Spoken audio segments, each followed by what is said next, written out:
Hey TVC basketball fans, Brad Appleton here, and along with Pat Chiesa, I'll be one of your Hardwood Hero online hosts for this season.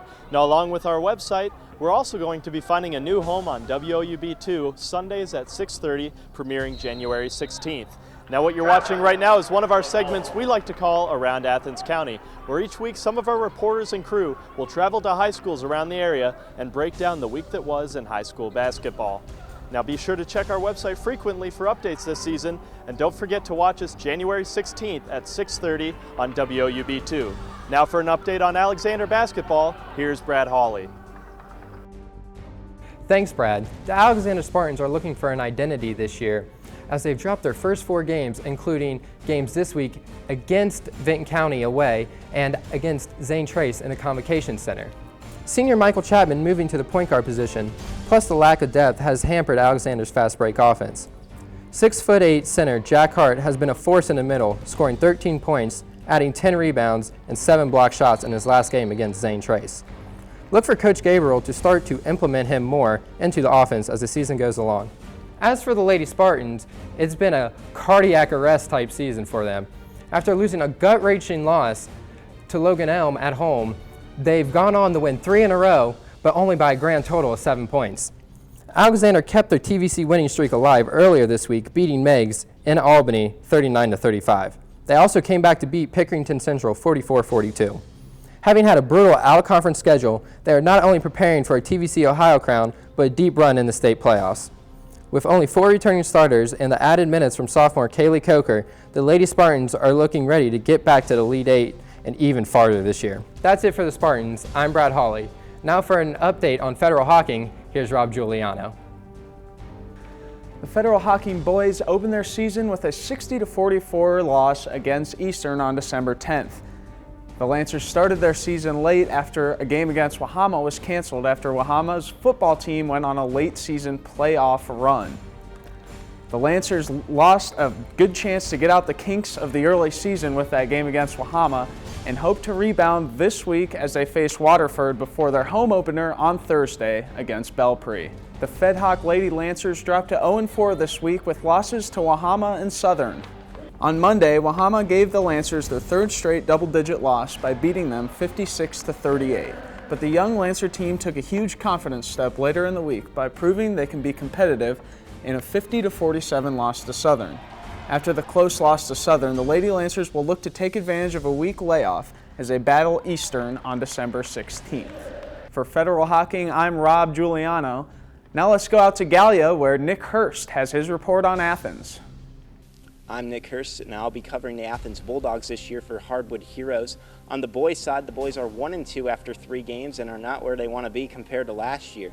They started the season with a win over Morgan, but then took 2 tough losses. They lost to Warren big, losing 56-30, and then took a tough loss to Gallia Academy in overtime, losing 54-50. As for the Lady Bulldogs, they are looking good 4 games in. They are 3-1 and have won 3 straight. Their first win started with Chillicothe winning 57-22, and then beat Morgan 39-34, and then avenged their loss last year to Vinton County, winning 46-30. Well, I'm Nick Hurst for Hardwood Heroes. The Nelsonville-York basketball program underperformed early this season, finishing the first week of games combined 0-4. But they both got their first wins this week, and boys coach Jay Klein says that first W is sometimes the hardest to get. The Lady Buckeyes began with a 40-point win over Miller on Monday. Previously averaging 40 points per game, the team's blossoming talent took charge and the offense broke open for 59 points. Unfortunately, if Monday was a step forward, their game Thursday against Wellston was a step back. The girls gave up a 6-point halftime lead to lose to Wellston 42-39. The Lady Rockets won their first game in Nelsonville for the first time in 14 years.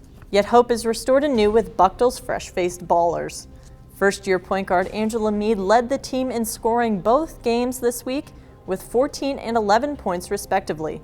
Versus Wellston, Mead and fellow freshman Cassidy Dupler, Brooke Breeze and Jenna Addis totaled 35 of the team's 39 points. Now the boys have experience, but they didn't anticipate their offensive struggles.